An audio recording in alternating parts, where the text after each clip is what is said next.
अथरेया, आपका स्वागत है। सबसे पहले तो आपसे ये जानना चाहेंगे कि क्या सही है कि गुजरात में शून्य तक पहुंचेगा तापमान? जी नमस्कार। तो हाँ, अभी जैसे हमने देखा पिछले 2 दिन में हाल ही में नलिया में 3 डिग्री तक तो तापमान पहुंच ही गया था। तो अभी अगले खास करके 2-3 दिन में काफ़ी ज़्यादा संभावना है कि जो कच्छ के ग्रामीण इलाके हैं और कच्छ के कुछ इलाकों में लगभग शून्य तक तापमान पहुंच सकता है। क्योंकि 3 डिग्री तक तो गिर चुका है और अभी फिर से और ठंड बढ़ने वाली है, तो शून्य तक एक आध जगह पे तो ज़रूर पहुंच सकता है। और ज़्यादातर ये कच्छ में देखने मिलेगा, लेकिन हल्की सी संभावना भी है कि जो मोरबी और राजकोट के जो आसपास के इलाके हैं कच्छ के, वहाँ के कुछ जगहों में शायद 1 डिग्री या 2 डिग्री तक भी कुछ ग्रामीण इलाकों में पहुँच सकती है। तो ये इसकी वजह क्या है, कारण क्या है कि जो इतनी ठंडी गुजरात में इस बार हो रही है? जी, तो अगर हम देखें तो खासकर गुजरात की ठंडी तब बढ़ने लगती है जब उत्तर या उत्तर पश्चिमी दिशा से ठंडी हवाएं चलती हैं। तो इस बार भी कारण वही है कि हमें उत्तर पश्चिमी दिशा से काफ़ी ठंडी और सूखी हवाएं बह रही है गुजरात में। और आज भले ही थोड़ी तापमान में बढ़ोतरी हुई है पिछले कुछ दिन के मुकाबले, लेकिन हम देखेंगे कि अगले खास करके कल रात से फिर से और बुधवार और गुरुवार खास करके काफ़ी ज़्यादा ठंड वापस बढ़ने वाली है गुजरात में। और कई इलाकों में सिंगल डिजिट तक तापमान जाने की उम्मीद है। या ये जिसका जो रीज़न वो यानी कि हवा जो है वो पाकिस्तान और अफगानिस्तान की तौर से आ रही है? जी जी बिल्कुल, ठंडी हवाएं और सूखी हवाएं जो खासकर की बहुत मतलब जिस हवा में नमी नहीं रहती है, वो हवाएं और ठंड भी रहती हैं, तभी तापमान बहुत जल्दी गिरता है। तो ये इस बार भी कारण यही है। और कच्छ के अलावा सौराष्ट्र में जो डिस्ट्रिक्ट्स है उसके अगर आप बता सके कि कहाँ पे क्या टेम्परेचर रह सकता है आने वाले समय में? जी, तो मैंने आज ही एक पूर्वानुमान जारी किया है, तो उसके हिसाब से अगर मैं बताऊं तो सबसे कम तापमान सौराष्ट्र में मोरबी, राजकोट, अमरेली और जूनागढ़ के ज़िलों में देखने मिलेगा। और इन जगहों में हम ज़्यादा से ज़्यादा देखेंगे कि तापमान लगभग 6 डिग्री तक पहुंच सकती है, और 6 से 8 डिग्री के बीच में लगभग पूरे सौराष्ट्र के तापमान रहेगी। और जो राजकोट, मोरबी और ध्रोल या जामनगर के जो अंदरूनी इलाके हैं, इन इलाकों में 6 डिग्री से थोड़ी कम यानी कि 2 से 4 डिग्री तक भी कुछ क्षेत्रों में, भले ही बहुत ही आइसोलेटेड होगा, लेकिन कुछ क्षेत्रों में 6 डिग्री 4 डिग्री से भी कम तापमान दर्ज किया जा सकता है। और कच्छ में तो ज़्यादातर 4-5 डिग्री के आसपास की तापमान की उम्मीद है। भुज और गांधीधाम जैसे इलाकों में उससे थोड़ी ज़्यादा रहेगी, यानी कि लगभग 7-8 डिग्री। और लेकिन जो नलिया और जो उसके आसपास के इलाके जहाँ पे सबसे ज़्यादा ठंड पड़ती है हर साल, उन इलाकों में 2 डिग्री तक जा सकता है, और कुछ जगह पे शून्य तक भी पहुँचने की संभावना है। और उत्तर गुजरात इसके की अलावा बात अगर करें हम, तो उत्तर गुजरात की। जी, उत्तर गुजरात में ज़्यादातर तापमान 7 या 8 डिग्री के आसपास रहने की उम्मीद है। यानी हमने पिछले 2 दिन में देखा था कि डीसा और हिम्मतनगर जैसे इलाकों में 9 डिग्री तक तो तापमान पहुंच ही गया था। तो अभी उससे और कुछ 2-2.5 डिग्री की गिरावट होने की संभावना है। और अहमदाबाद बड़ौदा जैसे मध्य गुजरात वाले इलाकों में क्या हाल रह सकता है? जी, तो गांधीनगर में इस बार हमने देखा कि पहली बार जो ये ठंड की जो सीज़न है इस बार की, तो इसमें पहली बार 10 डिग्री से नीचे गिरी थी गांधीनगर में। तो इस बार भी हम देखेंगे कि उससे कुछ 1-8 डिग्री और कम हो सकता है, यानी कि गांधीनगर के आसपास के इलाकों में लगभग 8 डिग्री तक तापमान जा सकता है। अहमदाबाद थोड़ा और उससे थोड़ा ऊंचा रहेगा, तो लगभग 8 से 10 डिग्री की उम्मीद कर सकते हैं। और जो वडोदरा, भरूच और इन इलाकों हैं, यहाँ पे भी 8 से 10 डिग्री तक की तापमान देख सकते हैं। उत्तरायण यानी कि 14-15 जनवरी को क्या लग रहा है, कैसी होगी हवा गुजरात में? जी, तो ये जो अभी की जो कोल्ड वेव की स्थिति आने वाली है गुजरात में, तो इसकी जो सबसे सबसे ज़्यादा ठंडक रहने वाली है, वो रहने वाली है उत्तरायण के दिनों में, यानी कि 14 और 15 तारीख को। तो खासकर जो इन दिनों के सुबह हम काफ़ी ज़्यादा ठंडक देखने मिलेगी। और हवाएं की गति ज़्यादा तेज़ नहीं होगी, लेकिन ज़रूर अगर सिंगल डिजिट तक तापमान पहुंचेगा तो फिर ठंडक तो काफ़ी कड़क वाली ठंडक महसूस होगी। और जो कच्छ के इलाके है वहाँ पे कुछ इलाकों में क्योंकि शून्य के आसपास तक तापमान पहुँच सकता है, तो जो ग्राउंड फ्रॉस्ट की स्थिति है, यानी कि हम देखेंगे कि खेत में और खासकर ज़मीन पर हल्की सी बर्फ़ की टुकड़े या जो बर्फ़ की चादर रहती है वो देखने मिल सकती है। तो इतनी ज़्यादा ठंड है, या फसलों को फ़ायदा होगा या बजाय नुकसान ना हो जाए इतनी ज़्यादा ठंड में? क्या बता सकते हैं आप जी इसके बारे में? जी बिल्कुल। तो अभी क्योंकि ये ठंड जैसे अगर हम देखें तो लगभग 6 डिग्री तक की ठंड फसल संभाल लेती है।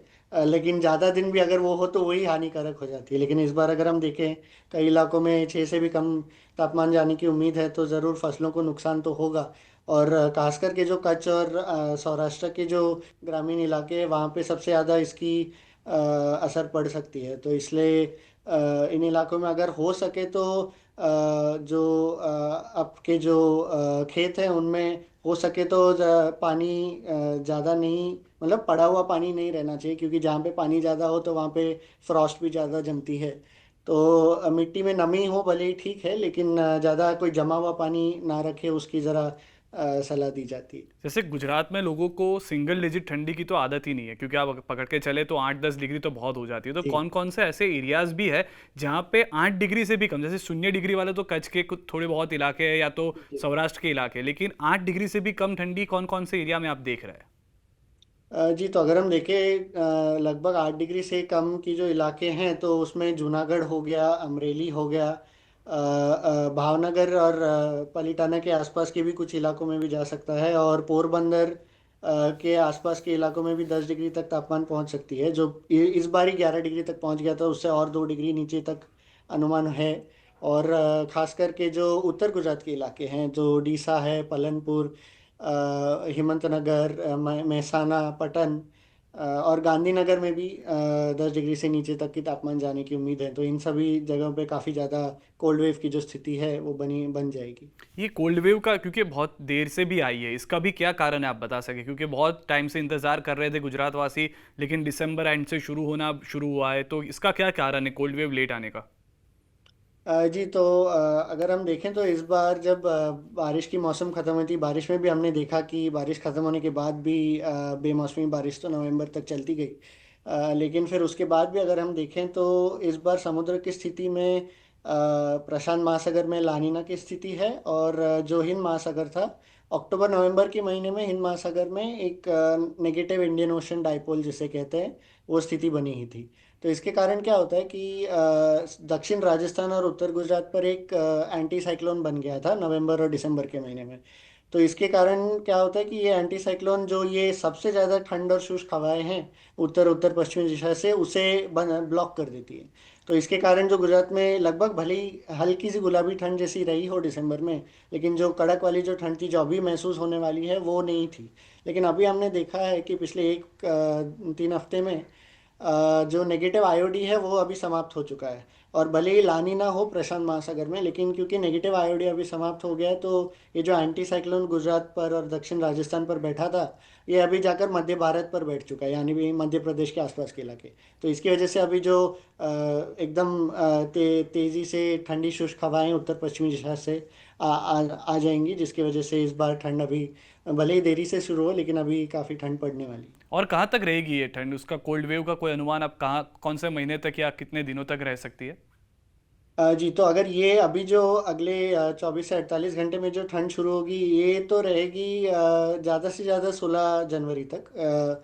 फिर 16 तारीख से फिर से हवा की दिशा में बदली होगी, तो हमें उत्तर अरब सागर से पश्चिमी हवाएं आएंगी, जिससे नमी बढ़ेंगी और तापमान में भी काफ़ी बढ़ोतरी हो जाएगी। काफ़ी मतलब लगभग 12 से 15 डिग्री के बीच में, और कुछ जगहों पे जो तटीय इलाके हैं वहाँ पे 17 डिग्री तक पहुँच सकता है। लेकिन फिर एक और जो ठंड की जो स्पेल है, ऐसा लग रहा है कि लगभग 22 जनवरी के से शुरू हो सकती है। और उस बार भी जो ठंड रहेगी, ये जो ठंड की 22 जनवरी की जो स्पेल है, अभी भले ही थोड़ी जल्दी है, लेकिन मैं बता दूं कि ऐसे लग रहा है कि ये जो 22 जनवरी की ठंडक से जस्ट पहले, यानी कि एक दिन पहले थोड़ी फिर से बेमौसमी बारिश जैसे हमने देखने मिली थी अभी एक महीने पहले, जनवरी की शुरुआत में न्यू ईयर के समय पे, बिल्कुल वैसे ही वापस फिर से कुछ हल्की बेमौसमी बारिश की गतिविधियां लगभग 21-22 जनवरी को देखने मिल सकती है, जिसके बाद फिर से ठंड तेजी ये पकड़ेगा। गुजरात के कौन कौन से एरिया में हो सकता है जो बेमौसमी बारिश की आप बात कर रहे हैं? तो फिलहाल तो ऐसे लग रहा है कि जैसे पिछली जनवरी की शुरुआत में भी हुई थी कि कच्छ और सौराष्ट्र के कुछ एक आध इलाके में हो सकती है, लेकिन इसका जो कारण है वही एक पश्चिमी विक्षोभ आ रहा है, वेस्टर्न डिस्टरबेंस, जो काफ़ी ताकतवर वाला होगा। तो ये जितना कितना ताकतवर होगा और कितना दक्षिण की तरफ इसका असर रहेगा, उसके ऊपर प्रभाव पड़ेगा कि गुजरात में कितनी जगहों पे बारिश पड़े। फिलहाल तो ऐसी ही हल्की बारिश की संभावना है, और खास करके सिर्फ कच्छ सौराष्ट्र की कुछ एक आध इलाके में अनुमान है। लेकिन अथर्व, जिस तरह से आपने बताया कि जो ठंड है यानी कि कोल्ड वेव है उसकी शुरुआत देर हुई है, क्या इसकी असर जो है वो मानसून साइकिल के ऊपर भी हम देख सकते हैं? इस साल में मानसून पीछे जाए या ऐसा कुछ हो सकता है? तो क्योंकि अभी सिर्फ जनवरी के महीना है, तो ये समय पे जो भी कोल्ड वेव की स्थिति बनती है, तो इससे मानसून पर ज़्यादा प्रभाव तो नहीं पड़ता है। और लेकिन हाँ, आगे जाकर देखना है कि अगर ये जनवरी फरवरी तक मतलब जनवरी के अंत तक और फरवरी तक अगर ठंड बनी रहे, तो फिर गर्मी में थोड़ी मतलब गर्म गर्म की मौसम शुरुआत होने में थोड़ी देरी हो सकती है, जिसका फिर असर शायद से मानसून पर पड़ सकता है, लेकिन ये अभी बहुत दूर है। तो ये जो अभी जो कोल्ड वेव है, इसकी जो असर है ये मानसून पर कुछ पड़ने नहीं वाली।